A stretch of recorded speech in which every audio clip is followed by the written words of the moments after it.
On Saturday, October 10th, when his Minutemen charge onto Tom Brown Field for their season opener versus Shawnee at 6 p.m., no one will be more excited than third-year head coach Mike Schatzman and his contingent of 30 seniors. In 2020, despite the challenges of COVID-19, school closure, and recently the program's shutdown and cancellation of their opening game with Eastern, the Minutemen are poised to compete at the highest level. WTTV caught up to Schatzman for a preview of the team's emotional return to competition and of what he prays will be a complete season. When the pandemic first started, obviously that's a time for us. We were in the weight room, so we get a chance to see the kids 3 or 4 days a week in the spring. So when we got shut down, we started to, as a coaching staff, we weren't really sure exactly how long we were going to be out. Initially it was 2 weeks. Then obviously that was extended to a longer basis. But we started to, plan as coaches what we wanted to do or what we wanted to get accomplished. Through Zoom or WebEx or through PowerPoint. So what we ended up doing is throughout the spring and the beginning of the summer, prior to us coming back at the end of July, is we met with the kids 2 days a week, and we installed our base offense and defense. We showed them some things that we're going to do. So kids got a chance to look at the playbook. We updated our playbook.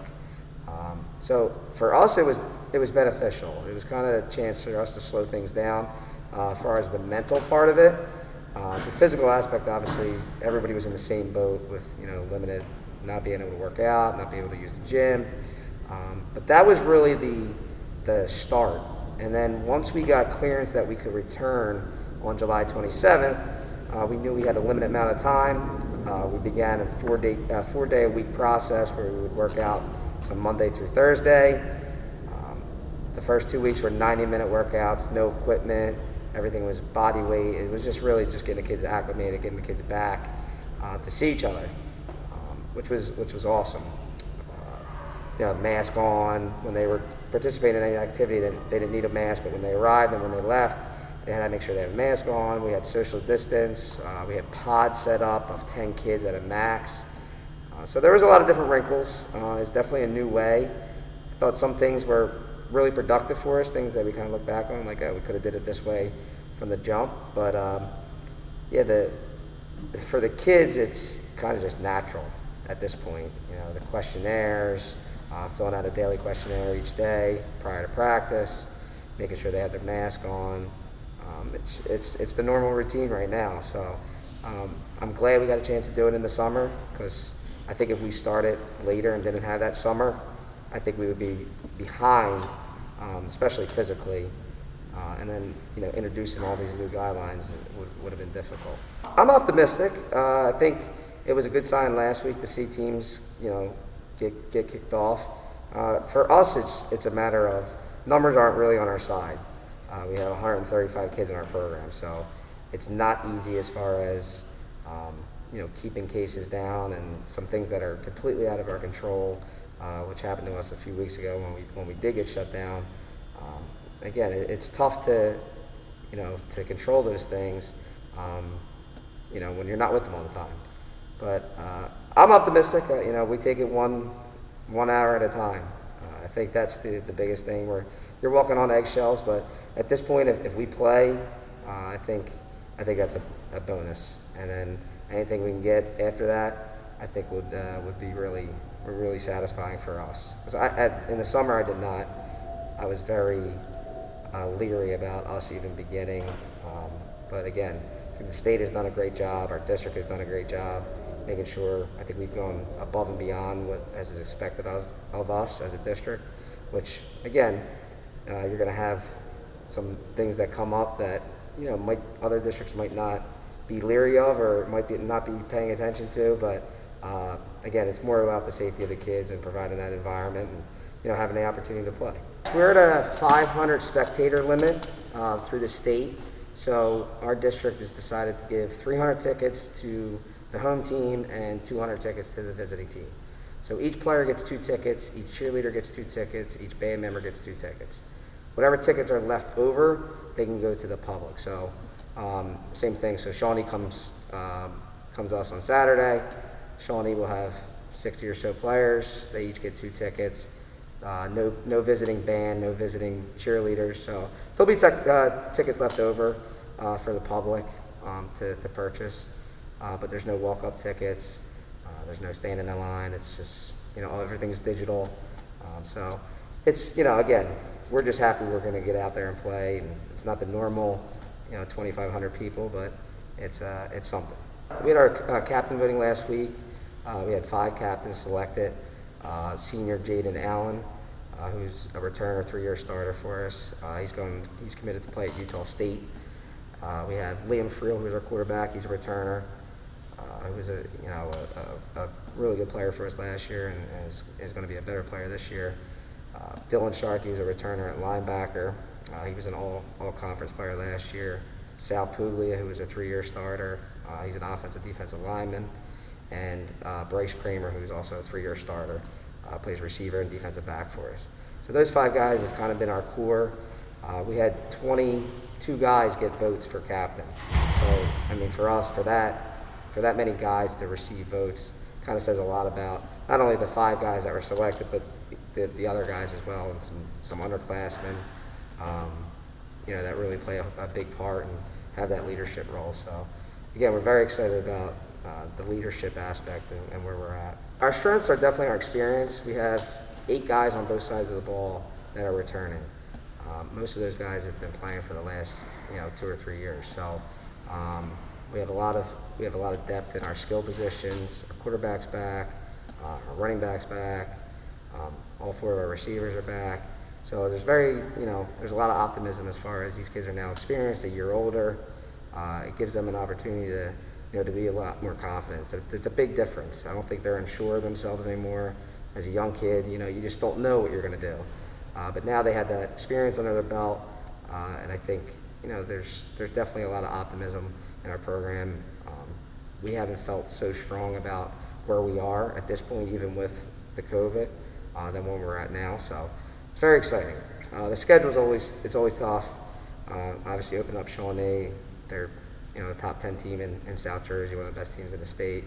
You have your Kingsways, who were in a Group 5 championship last year. Clearview, who's always had a successful program. Cherry Hill West, who's up and coming. Winslow, who's very good, very talented group.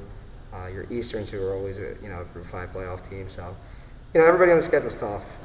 Each week is a battle, and we've taken that mindset of we don't know when it's going to be our last opportunity. So every game's a playoff game for us. Every game's a championship game. And, the biggest thing right now is just getting out and having fun and, getting the opportunity to play. We have a really talented sophomore class, a group of 40-plus guys. Coach Kachase has been our freshman coach for a couple of years, and he's done a great job. We haven't lost a freshman game in 3 years, starting with this senior class. So the sub-varsity levels have been very successful, and that's where you build the foundation and make sure that we develop guys.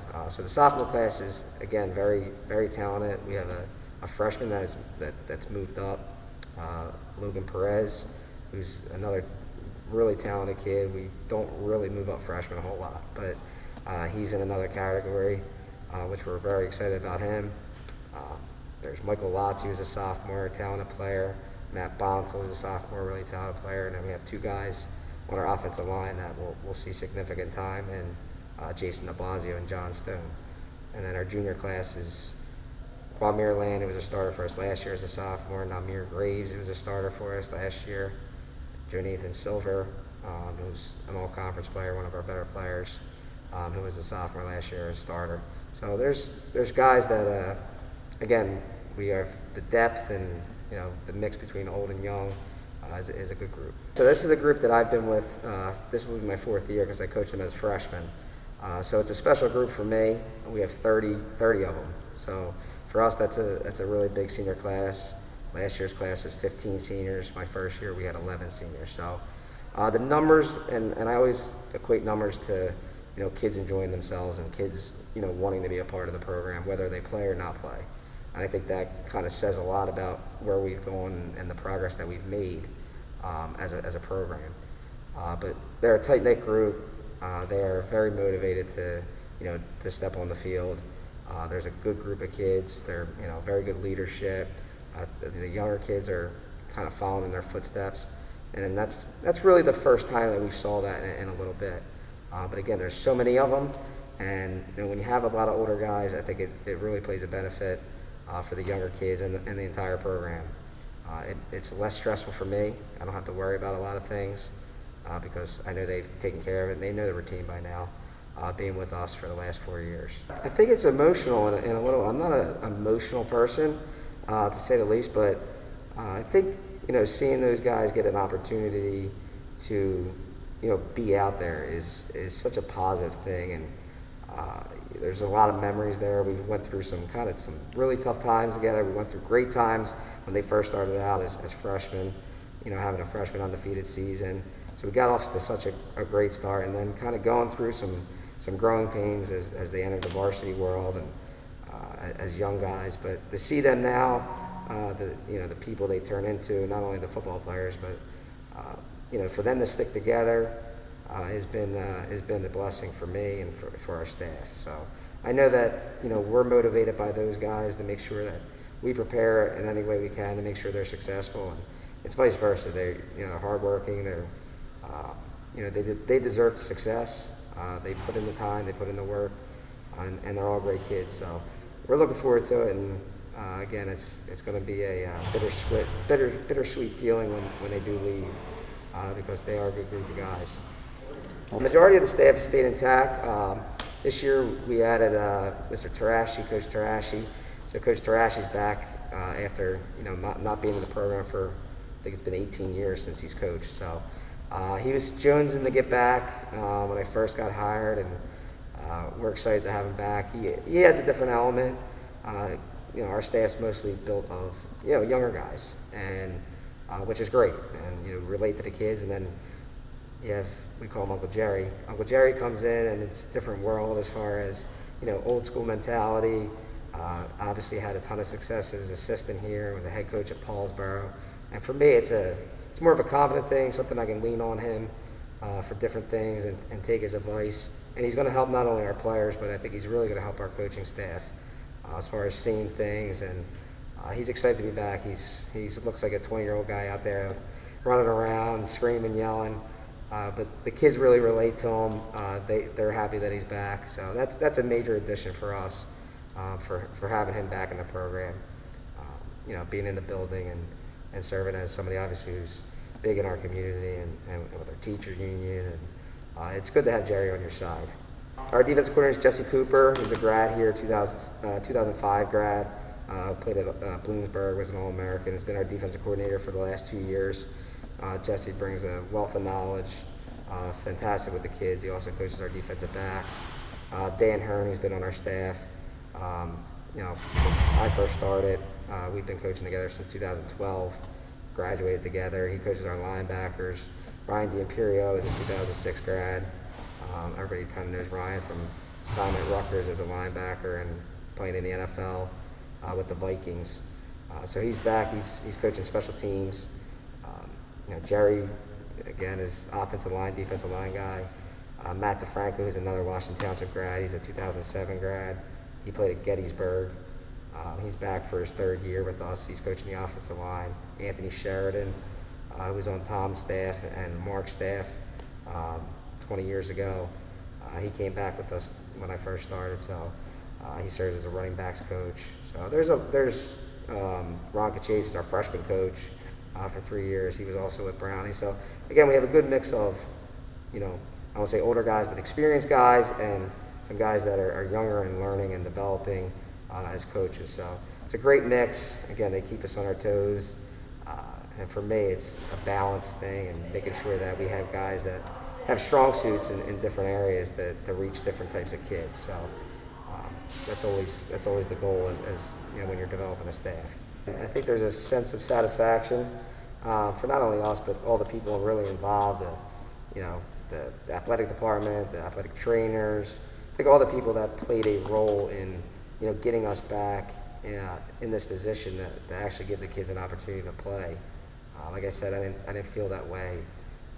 In the beginning of the summer, I think it was very unlikely, especially with all the cancellations in college and high schools across the country.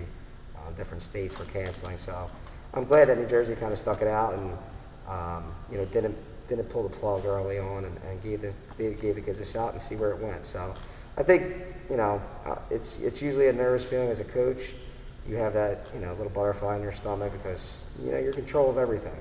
Whereas a player, I never experienced that. I was always confident in myself, and hey, if I do my job, we'll be okay. And there wasn't that feeling. But now you're responsible for everyone. So there's always that nervous butterfly. But again, I think it's more going to be excitement and satisfaction than anything else.